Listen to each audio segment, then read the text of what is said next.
ಎಲ್ರಿಗೂ ನಮಸ್ಕಾರ. ಚಂದು ವ್ಲಾಗ್ಸ್ಗೆ ಸ್ವಾಗತ.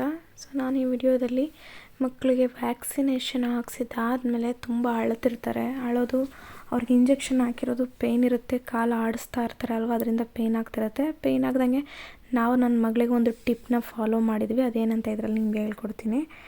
ಒಂದು ಕಾಟನ್ ವೇಲ್ ತೊಗೊಳ್ಳಿ. ನಾನು ಇದರಲ್ಲಿ ನೋಡಿಸ್ತಿದ್ದೀನಿ ನೋಡಿ. ಆ ರೀತಿ ಕಾಟನ್ ವೇಲ್ ಇಲ್ಲ ಕಾಟನ್ ಬಟ್ಟೆ ಆಗಿರ್ಬೋದು, ಮತ್ತು ಲುಂಗಿ ಎಲ್ಲ ಬರುತ್ತೆ ನೋಡಿ ಕಾಟನ್ದು. ಸೊ ಆ ಥರದ್ದಾದರೂ ಪರವಾಗಿಲ್ಲ, ಒಟ್ಟಿನಾಗೆ ಸಾಫ್ಟಾಗಿರೋ ಕ್ಲಾತ್ ತೊಗೊಳ್ಳಿ. ಅದನ್ನು ತೊಗೊಂಡು ನೀವು ಮಗುಗೆ ಕಾಲು ಅಳ್ಳಾಡಿಸ್ದಾಗೆ ಸ್ವಾಡಲ್ ಮಾಡಬೇಕಾಗತ್ತೆ. ಅದು ಹೇಗೆ ಅಂತ ನಾನು ಈ ವಿಡಿಯೋದಲ್ಲಿ ನೋಡಿಸಿದ್ದೀನಿ, ನೀವು ನೋಡಿ. ಎರಡೂ ಕಾಲು ಅಳ್ಳಾಡಿಸ್ದಂಗೆ ತುಂಬ ಟೈಟಾಗೂ ಕಟ್ಟಬೇಕಂತೇನಿಲ್ಲ. ನಾನು ಆಲ್ರೆಡಿ ಫಸ್ಟ್ ನಿಮ್ಗೆ ಇಂಟ್ರೊಡಕ್ಷನ್ ವಿಡಿಯೋ ಕ್ಲಿಪ್ ಹಾಕಿದ್ದೆ ನೋಡಿ. ಅದರಲ್ಲಿ ನಾನು ಆಲ್ರೆಡಿ ಕಟ್ಟಿ ಮಗುನ ಎತ್ಕೊಂಡು ಸಮಾಧಾನ ಮಾಡ್ತಾಯಿದ್ದೀನಿ ನಾನು ಅದರಲ್ಲಿ. ಆ ರೀತಿ ನೀವು ಸ್ವಾಡಲ್ ಮಾಡ್ಕೋಬೇಕಾಗತ್ತೆ ಎರಡೂ ಕಾಲೂ. ತುಂಬ ಟೈಟಾಗಿ ಮಾಡಿದ್ರೆ ಅವ್ರಿಗೂ ಅಳ್ಳಾಡ್ಸೋಕ್ಕಾಗಲ್ಲ. ಹಿಂಗೆ ಇದು ಮಾಡ್ಬೇಕಾದ್ರೆ ನೋಸ್ಕೊತಾರೆ. ಅವ್ರಿಗೆ ಅದರೊಳಗಡೆ ಸ್ವಲ್ಪ ನಿಧಾನಕ್ಕೆ ಅಳ್ಳಾಡಿಸ್ಕೊಳ್ಳೋ ರೀತಿಯಾಗಿ ಅದನ್ನು ನೀವು ಸ್ವಾಡಲ್ ಮಾಡ್ಕೋಬೇಕು. ನಾನು ಅವಳಿಗೆ ಫಸ್ಟ್ 1.5 ತಿಂಗಳದ್ದು ಇಂಜೆಕ್ಷನ್ ಹಾಕಿಸ್ದಾಗ ಸೇಮ್ ಇದನ್ನೇ ಫಾಲೋ ಮಾಡಿದ್ದೆ. ಯಾಕಂದರೆ 1.5 ತಿಂಗಳು ಇಂಜೆಕ್ಷನ್ ಹಾಕಿಸ್ದಾಗ 2 ತೊಡೆಗೂ ಹಾಕಿರ್ತಾರೆ, ಹಾಗೆ ಒಂದು ಕೈಗೆ ಹಾಕಿರ್ತಾರೆ, 3 ಇಂಜೆಕ್ಷನ್ ಹಾಕಿರ್ತಾರೆ. ತುಂಬಾ ಅಳ್ತಾಯಿದ್ಲು.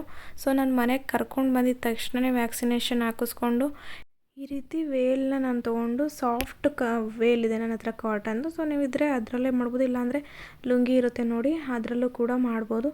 ಎರಡಕ್ಕೂ ಕಾಲಿಗೆ ರ್ಯಾಪ್ ಮಾಡಿಬಿಡಿ ಅದನ್ನು. ಆವಾಗ ಅವ್ರಿಗೆ ಸಾಫ್ಟಾಗಿರುತ್ತೆ. ಅಷ್ಟು ಅಳೋದೇ ಇಲ್ಲ ಅಂತ ನಾನು ಹೇಳಲ್ಲ, ಅಳೋದಿಲ್ಲ, ನೋವಾಗ್ದಂಗೆ ಇರುತ್ತೆ ಚೆನ್ನಾಗೆ. ಮತ್ತು ಇನ್ನೊಂದು ಏನಂತಂದರೆ ಅವ್ರನ್ನ ಮೇಯ್ನಾಗಿ ವ್ಯಾಕ್ಸಿನೇಷನ್ ಹಾಕಿದಾಗ ನಾವು ಜಾಸ್ತಿ ಅವ್ರಿಗೆ ಫೀಡ್ ಮಾಡಬೇಕು.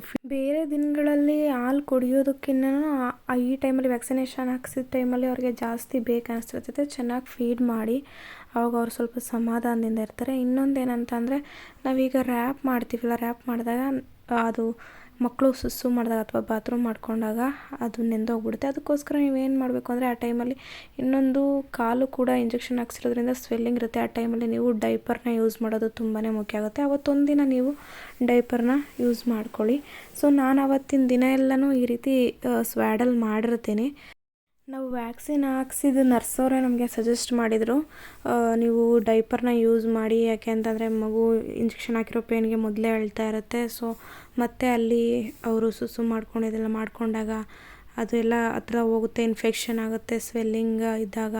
ಸೊ ನೀವು ಡೈಪರ್ನ ಯೂಸ್ ಮಾಡೋದು ಒಳ್ಳೆಯದು ಅಂತ ಹೇಳಿ, ಅದಕ್ಕೆ ನಾನು ಕೂಡ ನಿಮಗೆ ಸಜೆಸ್ಟ್ ಮಾಡ್ತಾಯಿದ್ದೀನಿ ಡೈಪರ್ನ ಯೂಸ್ ಮಾಡಿ ಅಂತ ಹೇಳ್ಬಿಟ್ಟು. ಯಾವುದೇ ಕಾರಣಕ್ಕೂ ಮಕ್ಕಳಿಗೆ ಬಿಸಿನೀರಲ್ಲಿ ನೀವು ಶಾಖ ಕೊಡೋದು ಇಂಜೆಕ್ಷನ್ ಹಾಕಿದ ಹತ್ರ ಆ ಥರ ಎಲ್ಲ ಮಾಡೋಕ್ಕೆ ಹೋಗಬೇಡಿ. ಅದು ಸ್ವೆಲ್ಲಿಂಗ್ ಇನ್ನೂ ಜಾಸ್ತಿ ಆಗುತ್ತೆ. ಜಸ್ಟ್ ಈ ರೀತಿ ಬಟ್ಟೆನ ರ್ಯಾಪ್ ಮಾಡಿಕೊಂಡು ಚೆನ್ನಾಗಿ ಫೀಡ್ ಮಾಡಿ, ಪೇಯ್ನ್ ಆಗ್ತಿರೋ ರೀತಿ ನೋಡ್ಕೊಳ್ಳಿ. ಈ ಮಾಹಿತಿ ನಿಮ್ಗೆ ಇಷ್ಟ ಇದ್ದಲ್ಲಿ ಲೈಕ್ ಮಾಡಿ, ಶೇರ್ ಮಾಡಿ ಆ್ಯಂಡ್ ಕಮೆಂಟ್ ಮಾಡಿ. ಹೆಚ್ಚಿನ ವೀಡಿಯೋಸ್ಗೋಸ್ಕರ ಸಬ್ಸ್ಕ್ರೈಬ್ ಮಾಡ್ಕೊಳ್ಳೋದು ಮರಿಬೇಡಿ. Thanks for watching.